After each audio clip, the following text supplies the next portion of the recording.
Bonjour à tous, bonjour à toutes. Ici c'est Christelle Nioul, Christelle Elka, designer tricot, et ceci n'est pas un podcast. Changement de décor aujourd'hui. Aujourd'hui, vous vous retrouvez dans mon jardin. Vous avez mon rosier, mon poulailler à droite. J'ai mes lunettes de soleil parce que c'est pleine canicule en fait. On est dans un moment où il fait particulièrement chaud. Donc filmer où je filme d'habitude, c'est juste pas possible. La vidéo, vous verrez, d'ailleurs, elle se passe à l'extérieur. Vous entendrez des bruits de poules, vous entendrez le voisin qui fait des travaux, vous entendrez des voitures qui passent parce que voilà, même si je vis dans un petit village, il y a de la circulation, il y a des animaux, il y a des poules, il y a des... Enfin, voilà, il y a de la vie tout autour et cette fois-ci, je n'ai pas pu filmer dans mon studio, c'est juste pas possible, il fait vraiment trop chaud. Alors aujourd'hui, ce ne sera pas un podcast.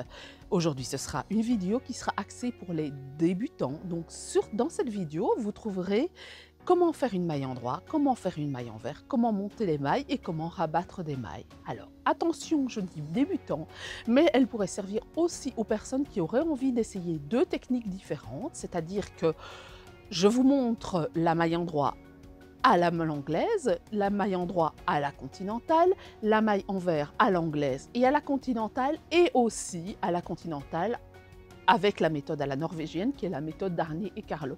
Donc, même si vous n'êtes pas débutant, vous pourrez trouver de quoi avoir des ressources. Et il y a aussi le montage en long tail kasten, si vous ne connaissez qu'un type de montage. Le montage avec une grande quantité de fils pour pouvoir apprendre à faire ce montage-là, puisque les montages, c'est un monde en soi. Il y a une multitude de montages, il y a une multitude de rabattages. Donc, voilà pour cette vidéo. Donc pour celles qui, puisque c'est une vidéo débutant, ne me connaîtraient pas, je suis Christelle Nioul, je suis designer tricot, c'est-à-dire que je crée des patrons de tricot. J'ai ma propre marque de laine, j'ai créé ma propre marque de laine. Je fais des vidéos YouTube qui sont des vidéos de podcast style vlog. Je fais des vidéos informatives, des vidéos autour de la laine un peu plus générales sur ce que c'est que la laine, comment ça se comporte, etc. Mais aussi des vidéos techniques sur le tricot. Et je donne des cours en salon, j'expose régulièrement à salon. Voilà, en gros, vous trouverez mon site internet. J'ai une newsletter, j'ai donc un site internet. Je vends mes patrons sur Ravelry, sur Lovecraft, sur Makerist et sur mon site internet.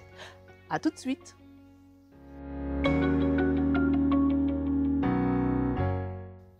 Abordons d'abord le matériel nécessaire pour commencer à tricoter. Alors, en tant que tricoteur débutant, vous n'avez pas besoin de grand-chose. Vous avez juste besoin d'une paire de ciseaux, d'une aiguille à tapisserie. Alors ici, c'est une aiguille à rentrer les fils, donc elle est particulière, elle a un embout plastique, mais vous trouvez des aiguilles à tapisserie qui servent à faire du point compté ou du point de croix. C'est pareil, du moment qu'elles ont un bourron. Vous aurez besoin d'une paire d'aiguilles. Alors, je vous conseille de partir sur des aiguilles circulaires. Ici, ce sont des aiguilles circulaires interchangeables, donc elles se dévissent et on peut changer le câble. Il existe plusieurs sortes d'aiguilles. Il existe des aiguilles droites, il existe des aiguilles double pointe, il existe des aiguilles à câble court, il existe des aiguilles circulaires fixes et des aiguilles circulaires interchangeables. Alors, je ne vais pas rentrer dans le détail. J'ai fait une vidéo sur le matériel tricot et notamment sur les aiguilles il y a un petit temps, il y a peut-être 2 ou 3 ans.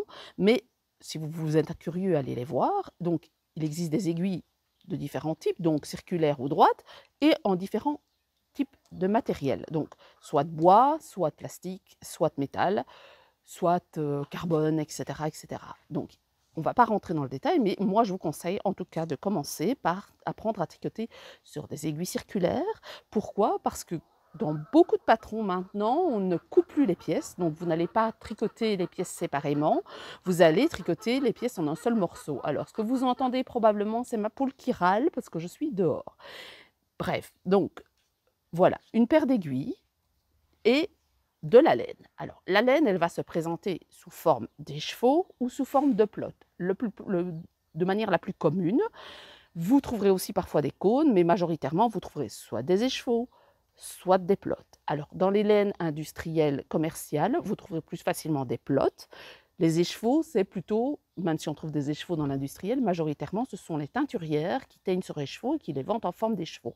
Pour pouvoir commencer à tricoter, il faut absolument que vous transformiez votre écheveau en pelote, parce que sinon, vous allez faire des nœuds, un sac de nœuds, et ça va être impossible. Donc ça, il faut en faire une pelote. Donc voilà ce dont vous avez besoin. Rien de plus rien de moins. Donc l'investissement est relativement minime. Une paire d'aiguilles, ça doit être dans les 6-7 €, une dizaine d'euros, peut-être 12 quand on part sur des marques comme Chiagu et Iaia. Ici, ce sont des signatures. Les signatures, ce sont des aiguilles qui, elles, sont beaucoup plus chères, qui sont en coque d'avion, en fait. Ce sont mes aiguilles, moi, je m'en sers comme matériel professionnel. Ça, c'est une quarantaine d'euros, mais vous n'avez pas besoin de ça pour commencer à tricoter. Vous pouvez tout à fait partir sur des aiguilles moins cher, sans problème. Les Hadi, je ne sais plus combien elles font, mais elles doivent faire dans les 8 €. En tout cas, je pense que j'ai payé une huitaine d'euros pour une paire de Hadi fixe circulaire au Luxembourg. Donc, c'est peut-être un peu plus cher en France puisque la taille est différente. Une paire de ciseaux, tout petit paire de ciseaux, c'est pas très cher non plus. Ceci, ça doit faire dans les 2 €. Et puis, la laine, en tout cas. Alors, ici, c'est un mélange de coton et ça, c'est de la pure laine. Alors, en fonction de ce que vous avez envie d'utiliser, vous vous orientez vers le matériel que vous avez envie d'utiliser, soit de la laine, de mouton, d'alpaga, etc. Ça aussi, je vous en ai parlé dans les fibres animales ou alors sur des fibres végétales. Voilà ce dont vous avez besoin. Nous allons commencer. Alors, première chose, avant de commencer à tricoter, vous allez devoir monter des mailles. Alors, comment monte-t-on des mailles? D'abord, la maille, c'est quoi? C'est une boucle que l'on fait sur l'aiguille. Comment monte-t-on des mailles? Il y a plusieurs manières de monter des mailles. Il y a ce qu'on appelle le knitted cast on, le cable cast on. Alors, je parle en anglais parce que majoritairement, vous allez retrouver les méthodes de monter les mailles, surtout en anglais, ou dans les patrons de tricoteurs, de designers indépendants, dans les patrons Bergère de France ou Fil d'Art, ce ne sera pas précisé le montage. Donc, il y a des montages qui sont plus ou moins souples, je ne vais pas non plus rentrer dans le détail, c'est tout un monde en soi, le montage des mailles, comme le rabattage des mailles, le rabat des mailles est tout un monde en soi. Donc ici, je vais vous montrer une technique spécifique qui est ce qu'on appelle le long tail cast on. Alors le long tail cast on, pourquoi long tail? Long tail, ça veut dire longue queue en anglais. Ça permet d'avoir un montage relativement joli, pas trop souple, mais qui soit suffisamment, dont le ourlet est suffisamment joli pour pouvoir porter. Le problème du knitted cast on et du cable cast on, ce qu'on appelle montage à l'anglaise et montage à la française, c'est que ça fait une boucle disgracieuse dans le bas du montage, et donc pour certaines pièces, ça ne va pas convenir. Par contre, c'est un montage très souple qui conviendra pour, par exemple, un châle. Alors moi, je me sers essentiellement du cable cast on ou du knitted cast on pour monter des mailles en dessous des bras parce que je vais les reprendre par la suite, ou pour faire un montage provisoire entre guillemets, pour pouvoir remonter, par exemple, venir tricoter un devant et relever des mailles. Donc ici, je vous montre le long tail cast on. Alors le long tail cast on, qu'est-ce qu'on doit faire? Comment est-ce qu'on peut s'assurer de ne pas manquer de manquer de fil? Il faut s'assurer d'avoir minimum 3 fois la longueur du projet terminé. Donc par exemple, si vous avez fait un bonnet et que ce bonnet fait 40 cm ou 45 cm de diamètre, vous pouvez à ce moment-là faire x3, donc 45 x 3, ça fait 135.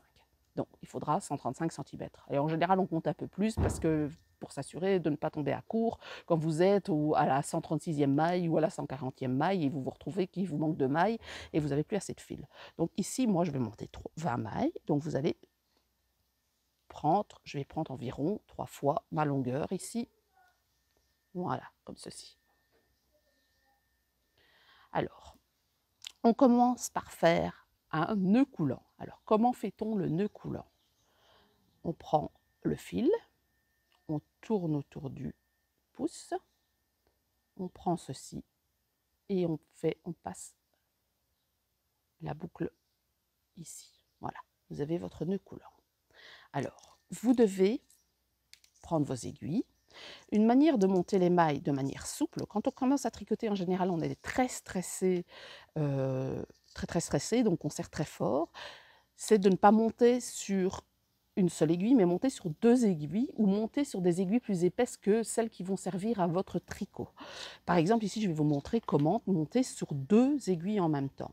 Quand vous avez l'habitude et que c'est un montage que vous avez arrivé à monter sans trop de problèmes, vous n'avez plus besoin nécessairement d'utiliser 2 aiguilles. Donc, vous allez ici monter les mailles. On va monter 20 mailles. Alors, comment monte-t-on les mailles? Je fais coulisser Donc on peut monter sur une seule aiguille, hein, je précise. Vous n'êtes pas obligé de monter sur 2 aiguilles ou alors monter sur une aiguille plus épaisse. Donc ici, moi j'ai des 4 mm, vous pouvez monter sur du 4,5 ou du 5. Mais une fois qu'on maîtrise le montage, il n'y a pas de souci, vous n'avez plus besoin de faire ça. Donc, comment monter cette aiguille? Le montage en montage long tail caston. Donc, vous avez monté votre aiguille, vous allez faire un triangle avec votre pouce et votre index et vous allez sécuriser votre fil pour garder une certaine tension, sinon ça ne va pas être possible, avec l'index, l'auriculaire et le petit doigt. Donc, voilà comment je monte la maille. Alors, je vais vous montrer après lentement. Vous prenez votre aiguille, vous passez au-dessus du fil qui se trouve sur votre pouce, puis en dessous, donc dans l'intérieur de la boucle, et puis vous venez chercher le fil par-dessus et puis par-dessous, vous tirez et vous formez une boucle. Je répète, comme ceci et comme ceci. Donc, vous assurez que vous avez une bonne tension, sinon vous n'aurez jamais un fil qui sera bien équilibré. Alors, mes mailles, elles ne sont pas serrées, vous voyez, parce que moi j'ai l'habitude de monter mes mailles, mais si vous êtes très tendu et que vous ne gérez pas bien la tension, vous allez voir quelque chose qui ne va pas facilement coulisser sur votre aiguille, ça va être très compliqué pour tricoter par la suite. Donc, on prend l'aiguille, on bascule l'aiguille, on vient passer en dessous du fil qui se trouve sur le pouce, on vient chercher le fil de l'arrière vers l'avant pour former la boucle. Je répète. Voilà. Alors, je vous le ferai ici maintenant au ralenti.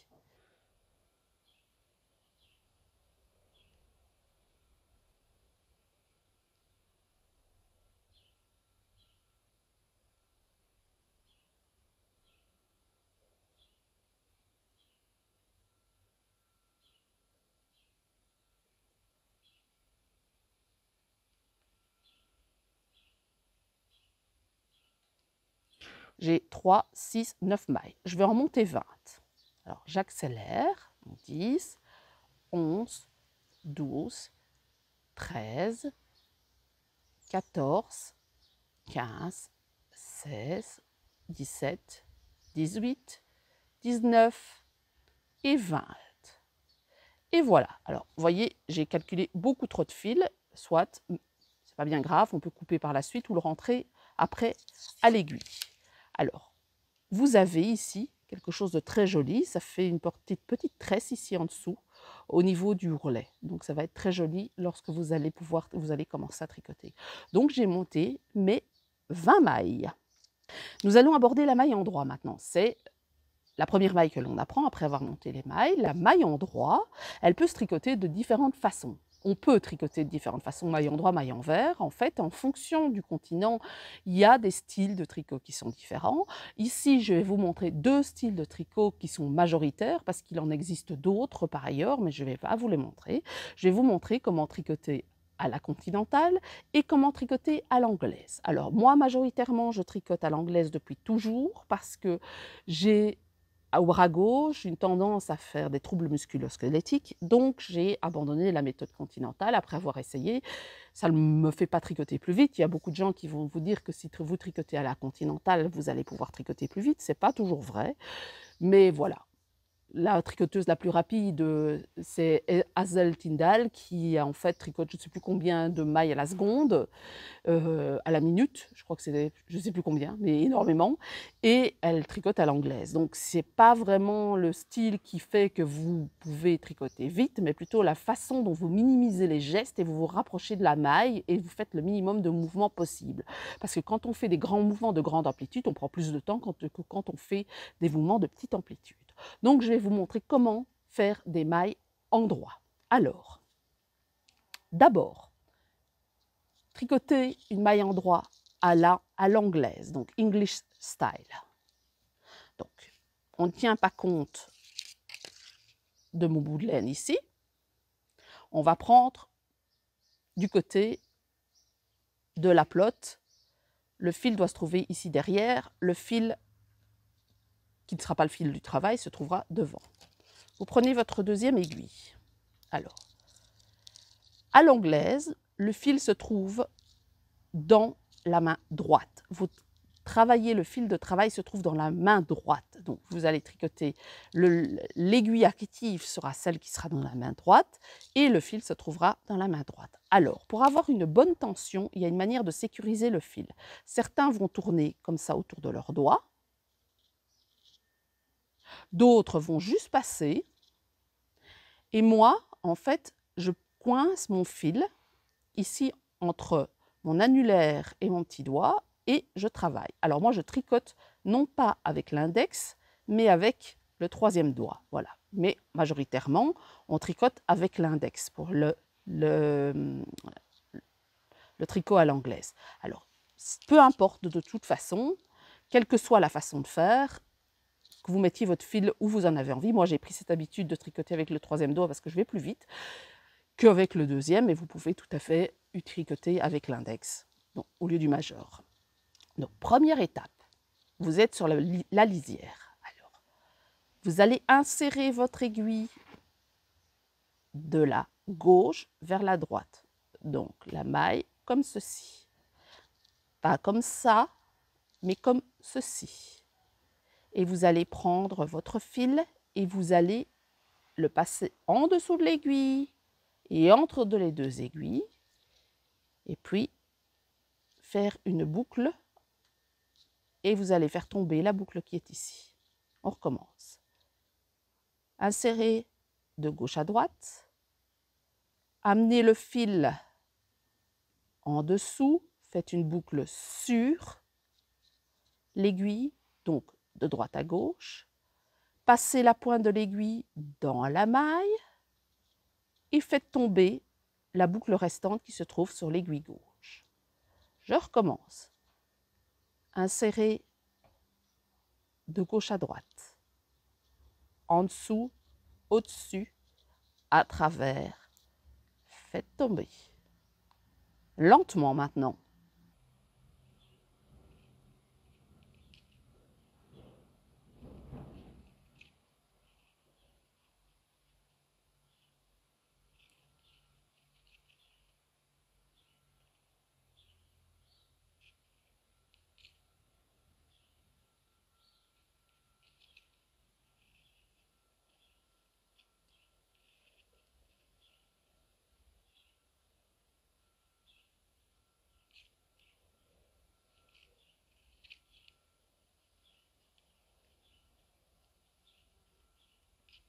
Donc, je reprends.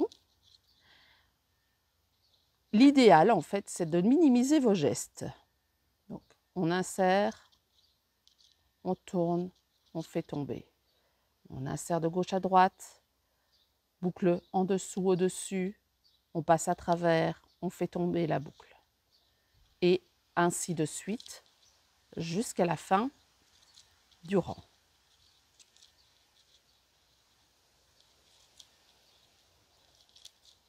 Alors ici, vous avez l'impression que je lâche mon aiguille, mais je ne peux pas me caler.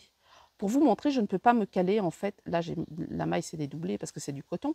Je ne peux pas me caler comme je me cale quand moi je tricote. En fait, pour éviter les mouvements parasites, je colle mes bras le long de mon corps et mes mains sont au plus proche de mon buste.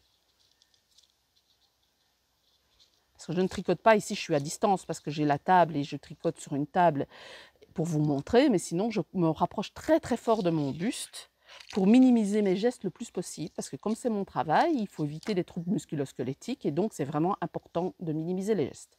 Donc voilà, nous avons fait notre premier rang à l'endroit. Alors, comment savoir qu'on est sur le sens, qu'on sait qu'on vient de faire le rang? C'est que le fil se trouve à votre gauche. S'il se trouvait à votre droite, ça c'est le fil qui n'est pas à tricoter, qui n'est pas le fil du travail, qui est le fil du montage. Et ici, c'est raccordé à la pelote. Donc, le fil se trouve à votre gauche et donc, vous venez de finir votre rang. Qu'est-ce qu'on fait pour la suite? On tourne le travail parce qu'on tricote toujours de droite à gauche. Le tricot se lie de droite à gauche. Je l'ai expliqué dans l'histoire du tricot. Très probablement qu'en fait, ce qui se passe, c'est que le tricot vient du Moyen-Orient et donc comme on lit l'arabe de droite à gauche, eh bien on tricote de droite à gauche. C'est une supposition. Alors, je vais vous montrer maintenant comment on tricote à la continentale les mailles en droit. Alors, je tricote d'abord la première pour que ce soit plus simple. Au lieu de tricoter avec le fil dans la main droite, je prends le fil dans la main gauche. Je sécurise mon fil de la même manière et je fais une boucle sur mon index. Ici, moi, je travaille avec mon index, voyez. Donc, le fil ici, moi, je le sécurise. Vous pouvez tout à fait tourner autour de votre petit doigt. Ce qui est important, c'est de garder une tension dans le fil tout en laissant le fil coulisser. Parce que si vous n'avez pas une tension correcte dans votre fil, ce qui va se passer, c'est que vous n'allez pas avoir une tension correcte par la suite. Donc moi, je coince vraiment, en fait, mon fil entre ici, entre mon aiguille et ma main, ou par avec mon index, mon auriculaire plutôt, et mon petit doigt. Ça, c'est à vous de trouver, c'est une manière, ça, chacun a sa manière de faire. Donc, le fil va passer ici sur votre index. Et vous allez, donc, vous voyez, si je ne coince pas, le fil, il est libre et donc vous ne savez jamais faire une maille. Voilà. Donc, ici, le fil est tendu. Comment est-ce que je vais faire? Ça va être la même chose. Vous allez prendre, insérer de gauche à droite et vous allez chercher votre fil par en dessous, donc de droite à gauche, pour faire une boucle sur l'aiguille et vous insérez dans la boucle. On insère, on tourne, on passe de droite à gauche et on fait tomber la boucle. De droite à gauche, de droite à gauche, et vous passez la boucle dans l'aiguille et vous faites tomber le reste de la boucle qui se trouve sur l'aiguille gauche. Lentement maintenant.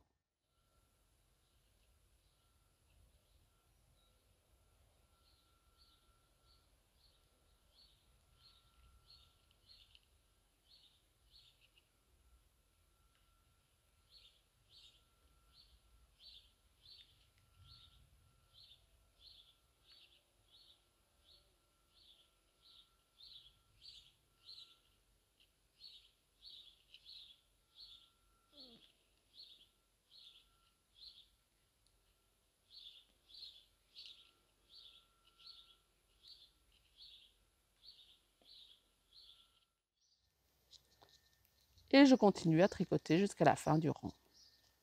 Alors, pourquoi est-ce que c'est important d'apprendre à tricoter des deux façons? Donc moi, je peux tricoter des deux façons, même si ma préférée, ça reste le tricot à l'anglaise. C'est que quand vous tricotez du jacquard, donc le jacquard, c'est quoi? C'est la manière de pouvoir tricoter, c'est d'utiliser deux couleurs et de faire des motifs de 2 couleurs, 3 couleurs, 4 couleurs, etc. sur un patron, sur une pièce. Et une des meilleures, les plus efficaces, manières les plus efficaces d'avoir une tension correcte, parce que sinon ça fait gondoler votre tricot, c'est d'apprendre à tricoter des deux mains. Donc on tricote une couleur dans une main et on tricote l'autre couleur dans l'autre main. Et donc ça permet, si vous tricotez à droite, ben vous tricotez avec à l'anglaise et l'autre couleur, vous la tricoterez à la continentale. Pouvoir maîtriser les deux couleurs vous aidera à pouvoir apprendre à tricoter ensuite le jacquard à deux mains. Alors, on en est loin quand on est débutant de ça, mais ça peut être un motif pour apprendre les deux manières de tricoter. Donc, voilà pour la continentale.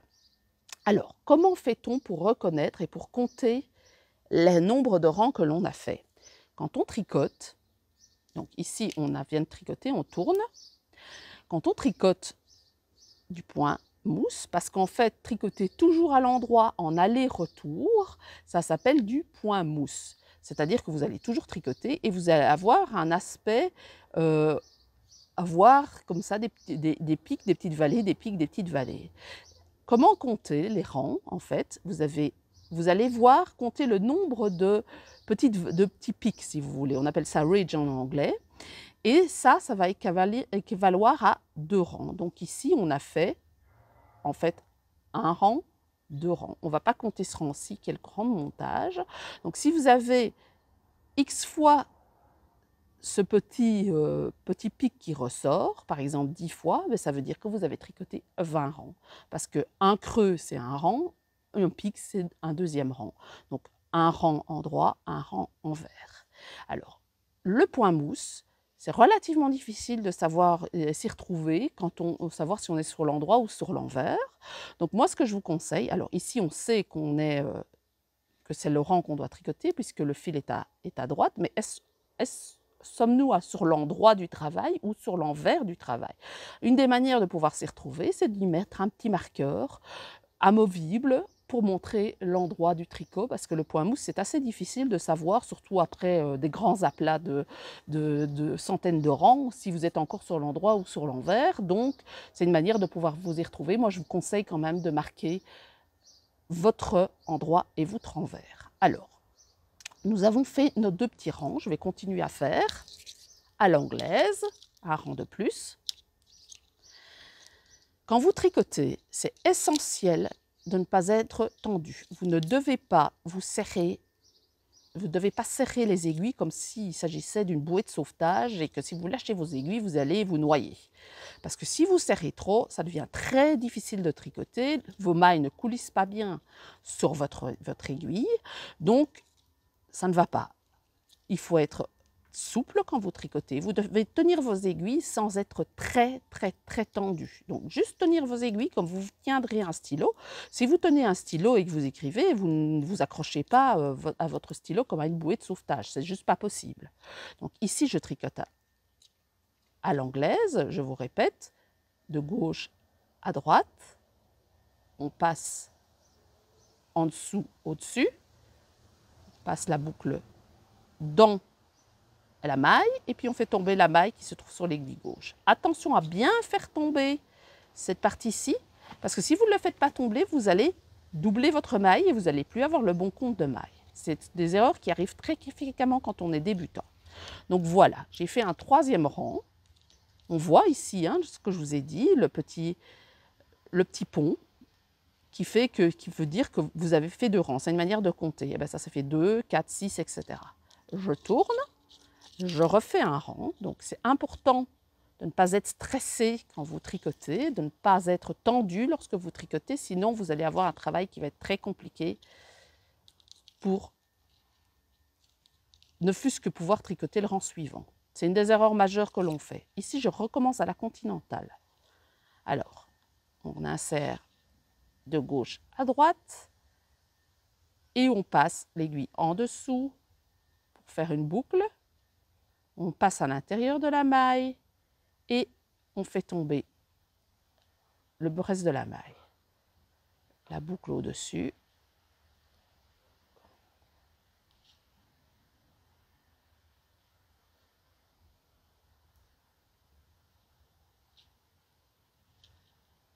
Voilà. Alors, je continue jusqu'au bout. N'hésitez pas à vous relaxer quand vous apprenez à tricoter, à lâcher votre tricot, à faire autre chose, parce que plus vous allez vous tendre, moins ça va aller, moins ça va être facile. N'hésitez pas aussi à vous accompagner de quelqu'un qui s'y connaît pour qu'il puisse repérer les erreurs, parce que les erreurs, elles vont arriver indéniablement, je vous l'ai dit. Régulièrement, ce qu'on fait, c'est qu'on dédouble les mailles quand on tricote, ou on se retrouve avec un trou parce qu'on a fait un jeté de manière, on a fait un jeté de manière involontaire, donc on se retrouve avec un jeté. En fait, c'est ça un jeté, c'est une boucle qui passe sur l'aiguille et vous allez vous retrouver avec un trou dans votre tricot. Abordons la maille envers. La maille envers, c'est l'inverse de la maille endroit. Avec la maille envers, ça va vous permettre de pouvoir explorer toute une série de textures parce que La maille envers, vous vous en servirez dans des côtes 1-1, des côtes 2-2, des côtes 3-1. Vous en servirez aussi dans le point de blé, dans le point de riz, donc deux mailles envers, deux mailles endroit, ou une maille envers, une maille endroit, et on inverse si elle se travaille en quinconce. Donc ça, c'est une manière de pouvoir faire de la texture. Vous pouvez vous en servir dans le jersey, parce que le jersey, on tricote sur l'endroit du travail à l'endroit, et sur l'envers du travail à l'envers. Alors ici, je parle à plat. Je ne vous montre qu'à plat, je ne parle pas du tricot en rond. Donc, le jersey se fait un rang endroit à l'endroit et un rang envers à l'envers. Donc, en maîtrisant la maille endroit et la maille envers, vous pouvez déjà explorer pas mal de choses au niveau du tricot. Donc, la maille envers, je vais d'abord vous montrer comment on le fait à l'anglaise. Non, je vais d'abord tricoter la première maille de lisière. La maille envers, c'est l'inverse de la maille endroit. D'abord, il faut savoir que le fil se trouve devant et non derrière. Ceci, c'est derrière le travail, ceci, c'est devant le travail. Donc, pour faire une maille envers, il faut toujours que votre fil se trouve devant. Pour faire une maille endroit, il faut que votre fil se trouve derrière. Alors ici, je pars à l'anglaise, fil devant. Parfois, il peut y avoir le fil derrière à la continentale pour la maille envers, mais ça, je vous en parlerai par la suite. Donc d'abord à l'anglaise, il est clair et net que vous mettez toujours votre fil devant. Alors, on sécurise son fil pour avoir une tension suffisante, pour s'assurer que le fil soit correctement et la maille soit correctement tricotée. Vous allez prendre votre maille non pas de la droite vers la gauche, mais de la gauche vers la droite. Donc on insère son aiguille de la gauche vers la droite, on prend son fil, on fait la même boucle qu'à l'endroit, c'est-à-dire on passe en dessous, au-dessus, et on passe la boucle à l'intérieur et on fait tomber le reste de la boucle. Je recommence de gauche à droite, non, de droite à gauche cette fois-ci, en dessous, au-dessus, et on passe la boucle. De droite à gauche, en dessous, au-dessus, et on passe la boucle à l'intérieur et on fait tomber le reste de la maille qui se trouve sur l'aiguille gauche. Alors, lentement cette fois-ci.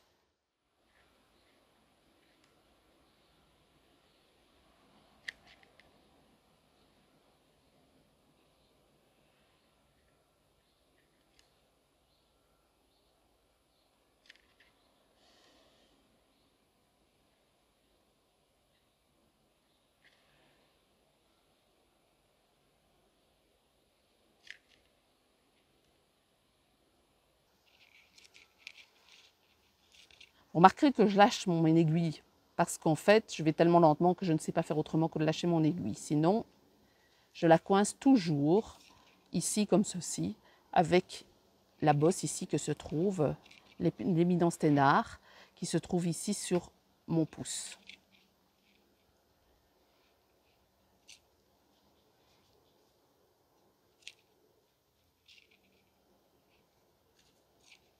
Je dis éminence Thénard et j'ai un doute. Je ne vais pas aller revoir mon cours d'anatomie. Voilà. Donc, on tricote de gauche à droite et on passe le fil en dessous, au-dessus.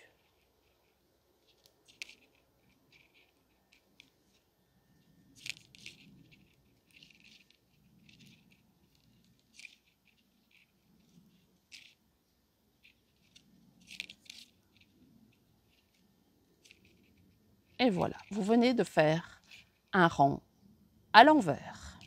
Maintenant, je vais aborder la méthode à la continentale. La maille envers à la continentale.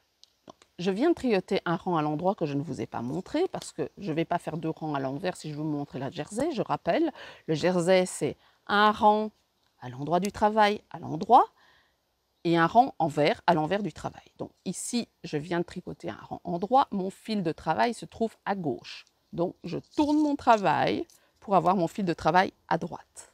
Alors, à la continentale, je rappelle, c'est le fil de travail dans la main gauche. Ici, on sécurise de nouveau. On met le pouce, l'index sur vous mettez le fil sur l'index. Alors, je vais faire le premier à la continentale, à l'anglaise, parce que honnêtement, en fait, moi j'ai tricoté à l'envers, les mailles envers à la continentale, c'est pas toujours évident. Je trouve ça assez complexe. Donc, le fil se trouve devant. Ici, c'est la méthode classique. Donc, comment est-ce qu'on va faire? Encore une fois, on introduit de gauche de droite à gauche. Alors, il faut savoir qu'à la continentale, je pense que c'est ce qui est le plus compliqué pour les gens qui apprennent à tricoter. Donc, parce qu'il faut faire vraiment un mouvement assez particulier. Donc ici, votre fil est devant, vous passez en dessous du fil, vous introduisez votre aiguille de droite à gauche, puis vous passez au-dessus, vous faites une boucle et vous passez dans la maille. Alors moi, mes mailles sont fortement distendues quand je tricote à la continentale. Les mailles en vert, je n'ai pas du tout la même tension qu'à l'endroit, donc que quand je tricote à l'anglaise. C'est comme ça. Donc, passez l'aiguille de droite à gauche, le fil se trouve devant, vous allez chercher votre fil ici, donc ça fait une boucle, et puis vous passez à l'intérieur. Alors certains s'aident de leur pouce pour pouvoir faire passer la maille à l'intérieur. Alors moi, ça fait beaucoup travailler, vous voyez, c'est très distendu par rapport à mes mailles en droit. Ça fait beaucoup travailler le bras gauche, donc c'est pour ça que moi j'utilise majoritairement l'anglaise pour tricoter surtout les mailles en vert, parce que ça me fait mal au bras. Donc, lentement, ça c'est la méthode classique.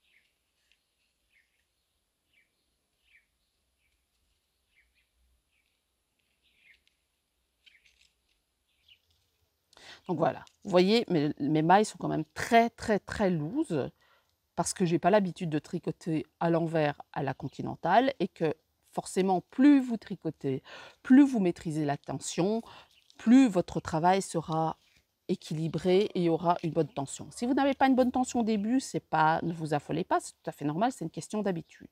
Il faut savoir que la tension, elle peut être vraiment différente en fonction de votre humeur, en fonction du type d'aiguille que vous allez utiliser.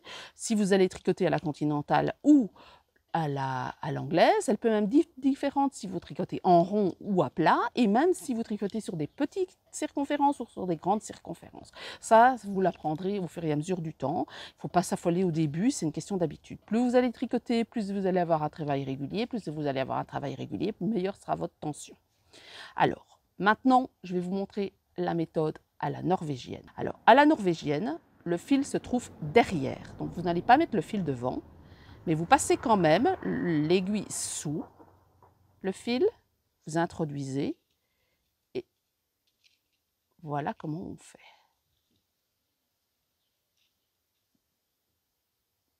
Donc, le fil reste derrière. Ça permet quelquefois de mieux maîtriser la tension. Donc, vous passez votre aiguille sous le fil, de gauche à droite, de droite à gauche, pardon.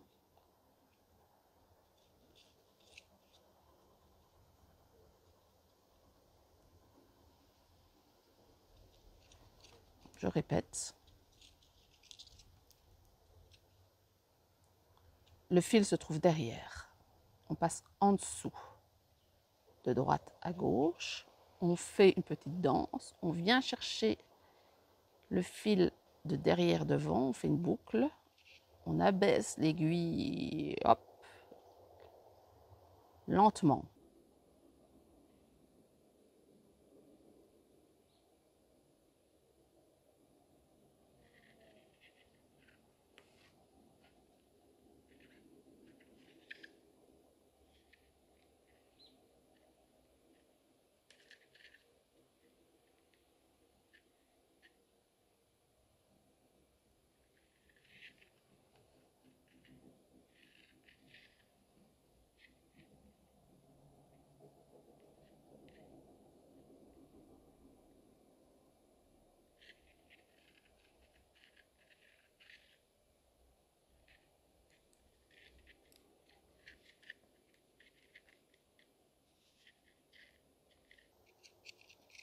voyez, c'est même encore pire, en fait. Je tricote, on voit vraiment la différence de tension entre la méthode continentale classique pour faire des mailles endroits et la méthode continentale à la norvégienne pour faire des mailles envers, pardon, des mailles envers, pas des mailles endroits. Donc moi je vais reprendre, je vais finir mon rang à la classique, à l'anglaise, pour vous montrer ce que donne le jersey. Voilà.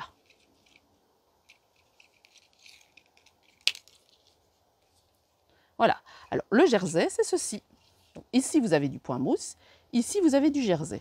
Alors, le point mousse, je vous le rappelle, pour compter les rangs de point mousse, vous avez des petits ponts là, des petits pics et à l'intérieur des petites vallées. On compte les petits ponts, les petits pics et on considère que c'est 2 rangs. Donc, on a 1, 2 rangs. 2 rangs de ridge. Donc, ça fait 4 rangs parce qu'il y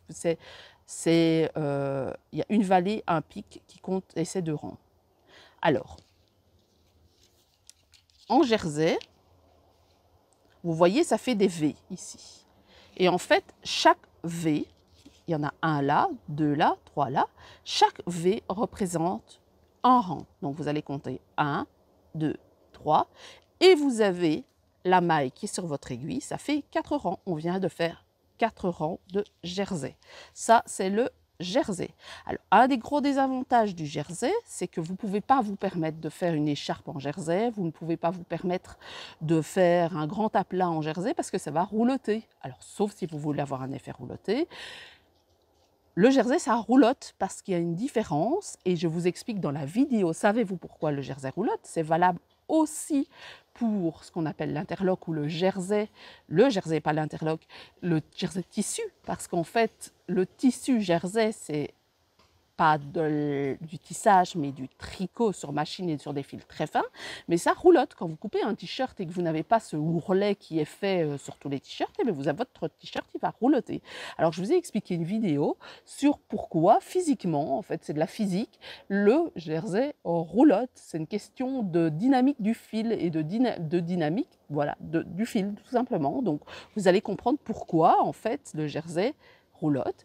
Comment est-ce qu'on lutte contre un jersey qui roulotte? Eh bien, vous allez faire par exemple ici ce qu'on appelle une bordure en point mousse et vous allez faire une lisière en point mousse. Donc par exemple, vous allez tricoter vos 2 premières mailles et vos 2 dernières mailles. Non pas à l'endroit et puis à l'envers, mais tout le temps à l'endroit. Ainsi, vous allez avoir quelque chose qui va stabiliser votre jersey.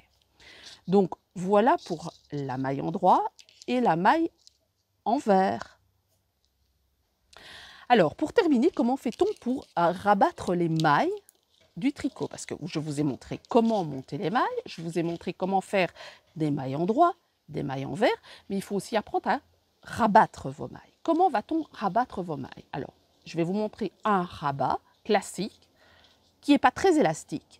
En fonction de votre tricot, vous devrez faire un rabat plus ou moins élastique. Si vous finissez un châle, je vous conseille fortement de faire un rabat très très élastique parce que comme on bloque, c'est-à-dire le blocage, j'ai fait encore une vidéo sur le blocage, permet de pouvoir révéler la dentelle ou le point mousse ou votre point et permet de lisser la tension. C'est une des manières de pouvoir lisser la tension. Eh bien, il vous faut un rabat vraiment très souple parce que sinon, vous allez avoir quelque chose qui va serrer. Un rabat doit être aussi très souple quand vous faites des chaussettes parce que les chaussettes, il ne faut pas que ça serre au niveau de la cheville, sinon, vous allez, surtout si on a des problèmes de circulation, ça va être problématique et ça va aussi être problématique pour les enfiler.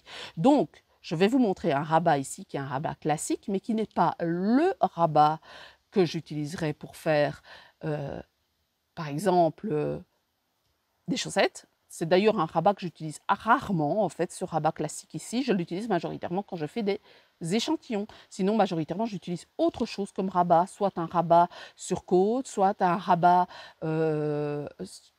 Lori Twisted Bind Off, soit un Suspended Bind Off, soit un Jenny Surprisingly Stretchy Bind Off, etc., etc. Donc il existe une multitude de rabats pour pouvoir, et même des rabats décoratifs, des rabats en picot, etc. C'est un monde en soi aussi, comme le montage peut être un monde en soi. Donc je vais vous montrer un rabat classique.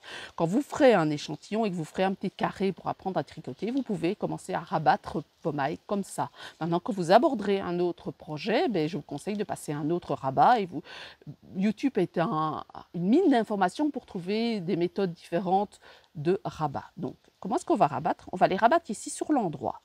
Donc, on va tricoter notre première maille à l'endroit. Donc, je répète, hein, de gauche à droite. On passe le fil en dessous, au-dessus. On insère l'aiguille dans la maille pour faire la boucle et on fait tomber. Hop, voilà. On tricote la deuxième maille à l'endroit aussi. Voilà, on a 2 mailles. Et qu'est-ce qu'on va faire? On va passer la première maille au-dessus de la deuxième. On tricote la suivante à l'endroit.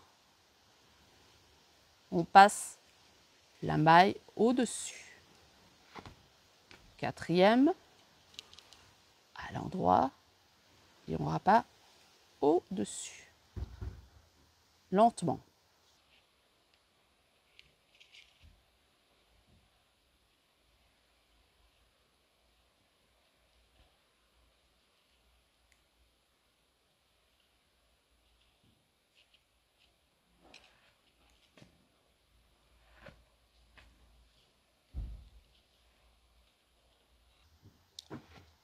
Ça peut se faire aussi à la continentale.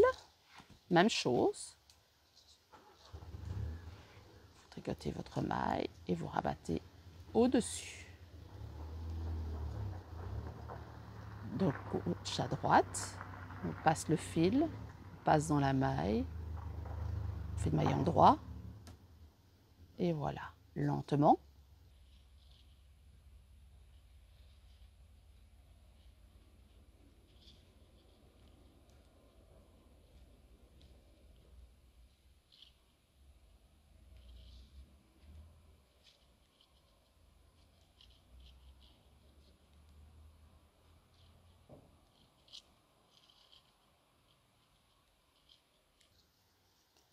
Et voilà, moi je vais continuer à rabattre à l'anglaise.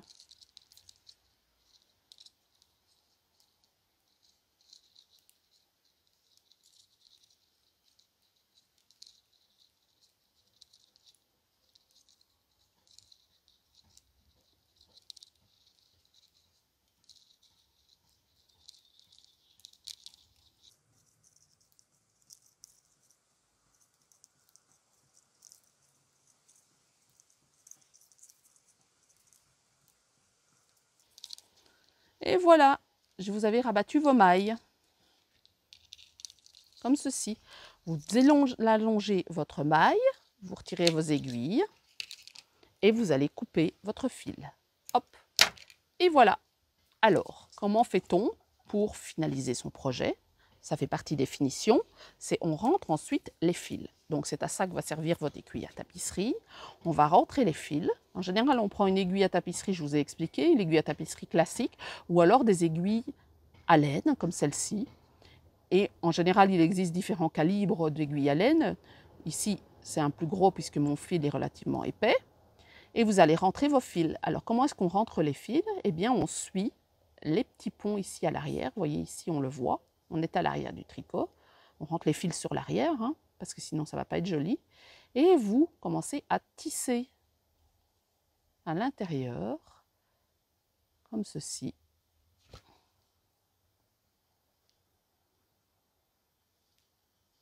De manière à rentrer les fils.